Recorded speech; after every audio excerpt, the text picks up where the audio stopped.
प्रिय मित्रों, स्वागत है आपका आपके अपने चैनल स्टडी विद प्रदीप पे। यदि आप लेक्चरर बनने का ख्वाब रखे हैं तो आपके ख्वाब को साकार करने के लिए राजस्थान लोक सेवा आयोग की तरफ से एक बड़ी वैकेंसी निकली है जो आपके सपनों को साकार में बदलने की हैसियत रखती है। बात कर रहे हैं राजस्थान लोक सेवा आयोग अजमेर के द्वारा एक वैकेंसी निकाली गई जिसमें हम लोग कहते हैं पद का नाम है स्कूल लेक्चरर।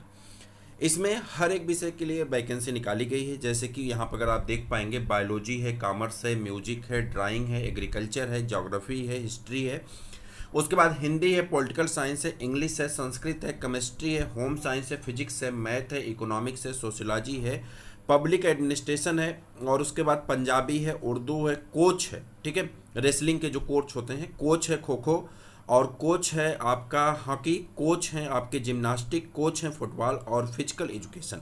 यानी इतने पदों, इसके बाद भी नहीं, इतने पदों पे आपके इतने अलग अलग सब्जेक्ट के लिए, इतने अलग अलग विभाग के लिए आपकी वैकेंसी निकाली गई हैं। इन वैकेंसियों की संख्या लगभग 6000 से ज़्यादा है। एक एक करके सारी चीज़ों को समझने का प्रयास करेंगे कि आप कैसे अपने पदों को भर सकते हैं, उसमें फॉर्म भरने का तरीका क्या है, सिलेक्शन प्रोसेस का तरीका क्या है, पेपर कब हो सकता है। एक एक करके सारी चीज़ों पर नज़र डालेंगे और समझने का प्रयास करेंगे, और मुझे उम्मीद है कि आपके जीवन में आने वाले दिनों में इससे आपको सकारात्मक ऊर्जा मिलेगी और आप अपनी तैयारी को और बेहतर करके अपनी एक सीट पक्की कर पाएंगे। चलिए स्टार्ट करते हैं। सबसे पहले अगर हम सब्जेक्ट वाइज देख लें तो यहाँ पे अगर हम सब्जेक्ट पे नज़र डालें, जो कि बायोलॉजी का क्लास है, बायोलॉजी की आपकी क्लास चलाई जाती है चैनल के द्वारा, सिर्फ बायोलॉजी की क्लास चलती है, इसके लिए हम क्षमा चाहेंगे। और सब्जेक्ट के जो हमारे मित्र हैं देख रहे हैं, बायोलॉजी की क्लास आपकी चलाई जाती है। बायोलॉजी की क्लास आपकी 1 मई से एक रेगुलर क्लास स्टार्ट होने वाली है, जिसमें अभी हम आपको सिलेबस दिखाएंगे, उसका हिस्सा हम बताएंगे। तो पहले आप चैनल को सब्सक्राइब कर लीजिए, जो कि क्लास आपके लिए पूर्णतः फ्री है। राजस्थान का पूरा सिलेबस निकाल करके उस सिलेबस के पैटर्न के हिसाब से आपको बायोलॉजी के पूरे क्लास प्रैक्टिस पेपर आपको प्रोवाइड करा दिए जाएंगे। हमारा भरोसा है कि हम एग्जाम से पहले पूरे कोर्स को कंप्लीट कर लेंगे। उसके अलावा बहुत सारी चीज़ें हैं, हम आपको एक एक करके समझाएंगे। लेकिन यदि आप चैनल पर नए हैं तो आप चैनल को सब्सक्राइब जरूर कर लें, खास करके अगर आप बायोलॉजी सब्जेक्ट से रिलेटेड हैं तो। और भी किसी सब्जेक्ट से रिलेट करते हैं उत्तर प्रदेश में और कोई तैयारी करना चाहते हैं उत्तर प्रदेश की, तो बहुत सारी तैयारियों के उत्तर प्रदेश की परीक्षा की दृष्टि से चलाई जाती है। बायोलॉजी यानी लेक्चरर पद के लिए या टीचटी पीएचडी एलटी के लिए, बड़े पदों के लिए आपकी सिर्फ बायोलॉजी सब्जेक्ट की क्लास चलती है, ठीक है। कॉमर्स है, म्यूजिक है, ड्राइंग है, एग्रीकल्चर। अब इन सभी के लिए अगर पद देख लेंगे तो मैं आपको नोटिफिकेशन भेज दूंगा। आप इस नंबर पे व्हाट्सअप कर दीजिए 8004109989 पे। इस पे आप हमें व्हाट्सअप कर दीजिए, हम आपको जो है इसका पूरा पीडीएफ सेंड कर देंगे। आप आराम से इसको देख सकते हैं यदि आप डाउनलोड नहीं कर पा रहे हैं तो। हालांकि सरकारी रिजल्ट पे नोटिफिकेशन आप डाउनलोड कर पाएंगे, उसमें कुछ मोबाइल में डाउनलोड नहीं हो रहे, ठीक है। बायोलॉजी पे अगर बात करें तो बायोलॉजी के सब्जेक्ट कितना है, 162 पद हैं। अगर वहीं पे कॉमर्स की बात करें तो 130 पद हैं।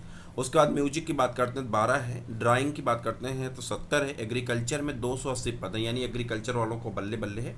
सबसे ज़्यादा ज्योग्राफी में पद है, 793 पद हैं, यानी 800 पद मान के चलिए। 807 पद हिस्ट्री में हैं, बड़े पद हैं हिस्ट्री में। और उसके बाद अगर नज़र डालें तो 1462 पद आपके हिंदी में, हिंदी वाले अगर थोड़ा सा ध्यान दे लेंगे तो हिंदी में हो जाएगा। पॉलिटिकल साइंस में भी आपके पदों की संख्या अच्छी है, 1196 पद हैं। इंग्लिश में 342, संस्कृत में 194, केमिस्ट्री में 122, होम साइंस में 22, फिजिक्स में 82, मैथ में 68। उसके बाद अगर बात करें इकोनॉमिक्स में 62, सोशियोलॉजी में 13, पब्लिक एडमिनिस्ट्रेशन में 9, पंजाबी में 15, उर्दू में 40। और ये अलग अलग कोच के जो हैं एक एक पद हैं। और उसके बाद फुटबॉल कोच के जो है 3 पद हैं। फिजिकल एजुकेशन के अगर हम देख लें तो यहाँ पे कितने पद हैं, यहाँ पे इनके पदों की संख्या हो जाती है आपकी 112, ठीक है। अब यहाँ पे एक एक करके देखेंगे, आपको समझने वाली चीज़ें जहाँ पे मैं डायरेक्ट वहीं पे ले चलूँगा, ज़्यादा आपका टाइम पास नहीं कराऊँगा। यहाँ पे आ जाइए। तो आप कह रहे हैं कि यहाँ पे अगर आप राजस्थान मूल के निवासी, राजस्थान राज्य के बाहर अन्य राज्य में महिला को विवाहोपरांत राजस्थान राज्य की मूल निवासी बन जाती हैं तो उसे public employment SC ST OBC और SC ST OBC MBC वर्ग में आरक्षण का लाभ नहीं दिया जाएगा। इसके लिए सामान्य आरक्षित वर्ग के अंतर्गत ही आवेदन करना होगा, ठीक है। अब यहाँ पर आ जाते हैं, आपके पदों की संख्या के बारे में देखते हैं। यहाँ पे देखिए, पहले आयु सीमा देख लेते हैं कि आयु सीमा कितनी है। तो उम्र अगर बताएं दे तो उम्र जो है वो आपका है कितना है, 21 वर्ष से लेकर के 40 वर्ष, यानी आप कहीं के हैं 21 वर्ष से लेकर के 40 वर्ष आपकी उम्र है तो आप फॉर्म डाल सकते हैं। शैक्षिक अर्हता की अगर हम बात करें, पदों की अपेक्ष शैक्षिक अर्हता में अंतिम वर्ष में सम्मिलित हुआ हो या सम्मिलित होने वाला व्यक्ति भी आवेदन कर सकता है। यानी यदि आप अपेयरिंग में हैं तो भी आप आवेदन करने के लिए पात्र होंगे, किंतु उसे आयोग द्वारा आयोजित प्रतियोगी परीक्षा से पूर्व अपनी अर्हता हासिल करना होगा। यानी आपको जो प्रतियोगी परीक्षा होने वाली, एग्जाम होने वाला है, उससे पहले आपकी डिग्री यानी आपका रिजल्ट आ जाना चाहिए, ये जरूरी है। ठीक है। अगर हम ग्रेड पे की बात करें तो आपको मिलेगा 4,800 ग्रेड पे है, यानी आपकी अच्छी खासी सैलरी बनने वाली है। आप निश्चिंत होकर के इस पद पे अप्लाई कर सकते हैं। ठीक है।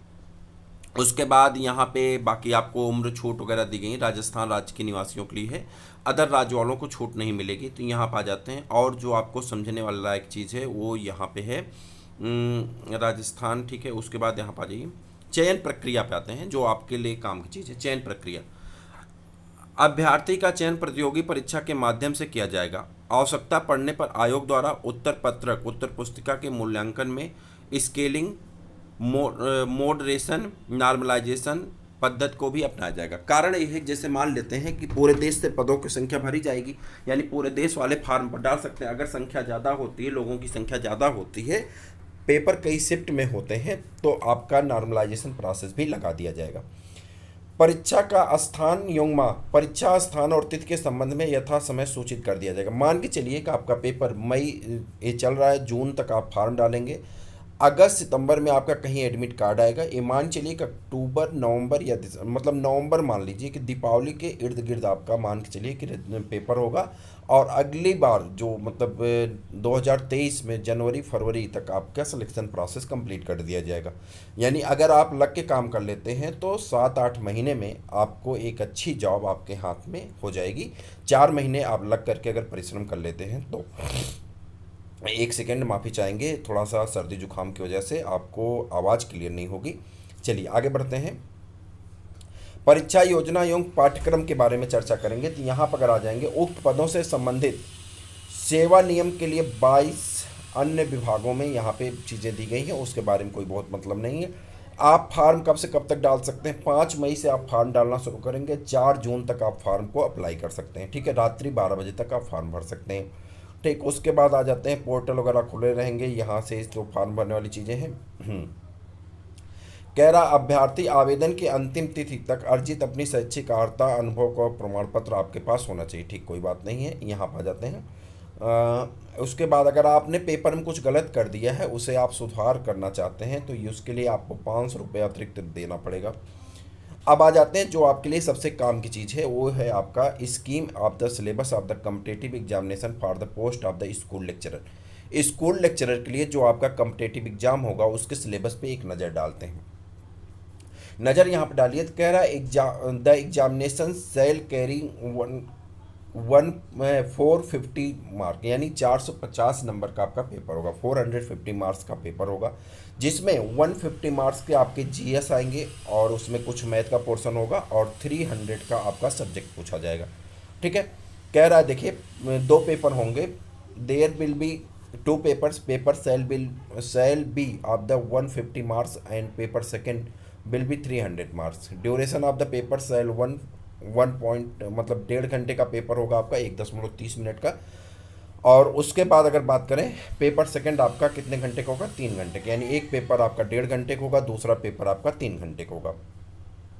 All the questions in the both of the paper shall be multiple choice. जो पेपर में क्वेश्चंस आएंगे वो आपके एमसीक्यू बेसिस के पेपर होंगे, यानी एमसीक्यू होगा, मल्टीपल चॉइस आपको पेपर दिए जाएंगे।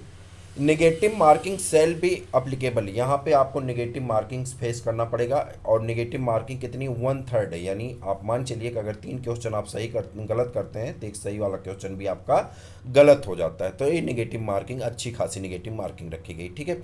उसके बाद यहाँ पर आ जाते हैं, सभी सब्जेक्ट में आपको क्वालिफाइंग करना पड़ेगा, यानी मिनिमम क्वालिफाइंग मार्क आपको 40% रखा गया है, आपको क्वालिफाई करना ही पड़ेगा। ठीक है। और कह रहा है providing the percentage fixed of the above shall B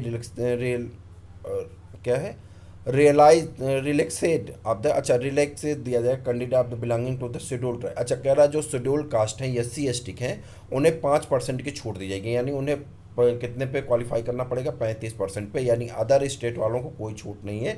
सिर्फ वहाँ के जो SC ST के कैंडिडेट हैं उन्हें रिलैक्सेशन मिलेगा 5% का, यानी उनके लिए क्वालिफाइंग मार्क जो होगा 35 नंबर होता है। Subject included in the both the papers show off the time table, यहाँ पे दिया गया कौन कौन सा सिलेबस आएगा। सिलेबस देख लेते हैं, एक नज़र डालते हैं।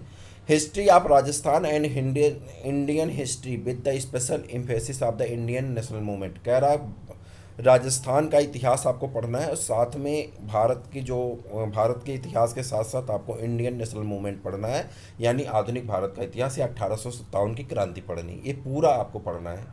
राजस्थान का इतिहास पढ़ना है और यहाँ पे क्या कहते हैं भारत का इतिहास पढ़ना है, साथ में जो है आपको क्या पढ़ना है जल्दी बता दीजिए। इतिहास में आधुनिक भारत का इतिहास यानी 1857 की क्रांति पढ़नी है, ठीक है। नेशनल मूवमेंट पढ़ना है।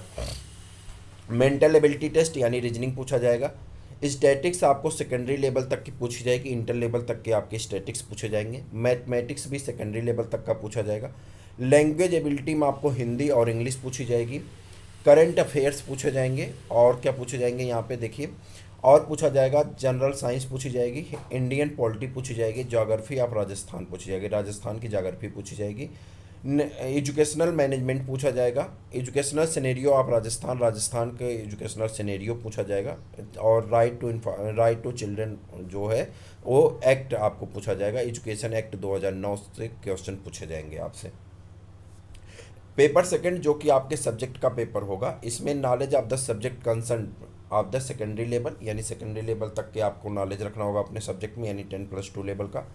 आपके अपने सब्जेक्ट में ग्रेजुएशन लेवल का नॉलेज होना चाहिए और पोस्ट ग्रेजुएशन लेवल का नॉलेज होना चाहिए। उसके साथ ही आपको एजुकेशनल साइकोलॉजी आनी चाहिए, पेडागॉजी आना चाहिए, टीचिंग लर्निंग मटेरियल आपको पता होने चाहिए। उसी के साथ साथ आपको जो है use of the computer information technology teaching learning method आपको पता होना चाहिए, यानी आपको मॉडर्न मेथड भी पता होना चाहिए, ठीक है। अब कोच के लिए भी कुछ सिस्टम दिए गए हैं, और कोच के बाद जो अगर बात कर लें, कोच के बाद यहाँ पर देखिए तो यहाँ पे आपके फिजिकल एजुकेशन टीचर के लिए भी दिया गया है। तो इनके लिए आप चाहें तो पढ़ सकते हैं, सारी चीज़ें आपके यहाँ पे मेंशन है। अगर आप मेजर सब्जेक्ट के अलावा आप फिजिकल के हैं या कोच के हैं तो आप ज़रूर यहाँ पे कमेंट करें, और एक एक करके सारी चीज़ों के लिए आपको PDF मिल जाएगा। आप अपने इच्छा अनुसार जो चाहें उसे पढ़ सकते हैं और उसे देख सकते हैं। तो फिर हम लोग मिलते हैं किसी और वीडियो में, तब तक के लिए इजाज़त दीजिए। जय हिंद।